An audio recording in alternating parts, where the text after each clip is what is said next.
سکون انسان کا کمال نہیں بلکہ رب کی عطا ہے۔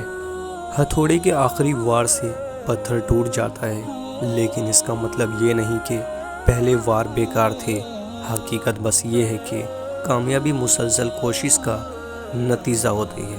کسی گناہ کا عام ہو جانا اسے حلال نہیں کر دیتا، بلکہ عذاب الہی کا خطرہ مزید بڑھا دیتا ہے۔ اور دنیا کی خوبصورت ترین چھت باپ ہے۔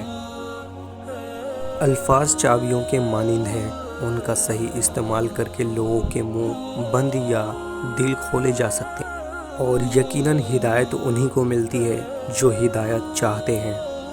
انسان کا زوال تب شروع ہوتا ہے جب وہ اپنے مخلوق لوگوں سے منافقت شروع کر دیتا ہے۔ خود کو بھی وقت دو، آپ کی پہلی ضرورت آپ خود ہیں۔ لوگوں کے قصور معاف کر دو، یہاں ہر کوئی امتحان میں ہے اور امتحان میں غلطیاں ہوتی ہیں۔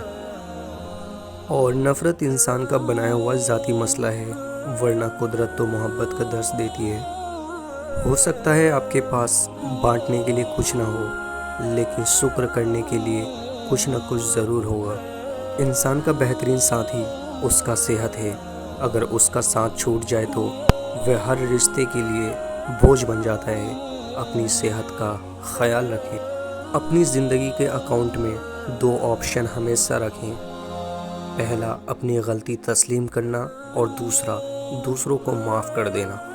وقت، اعتبار اور عزت ایسے پرندے ہیں جو اگر اڑ جائیں تو پھر واپس نہیں آتے، اور ہر بات میں اللہ کا ذکر کرو گے تو ہر کام میں اللہ کو اپنے ساتھ پاؤ گے۔ اور کچھ لوگوں کے لیے ہاتھ اٹھانے نہیں پڑتے، ان کے لیے دعا دل سے نکلتی ہے۔ اور تعلق اہم یا بڑے نہیں ہوتے، اسے سنبھالنے والے اہم ہوتے ہیں۔ اور رشتوں میں اداکاری نہیں، وفاداری والا معاملہ رکھیں۔ رشتے اور تعلق نبھانا ایک فن ہے جس کے لیے دولت کی نہیں، محض احساس کی ضرورت ہوتی ہے۔ اور قیامت کے دن اپنے گناہوں کا پردہ چاہتے ہو تو کسی کی غلطی کو سب کے سامنے بے پردہ نہ کرو۔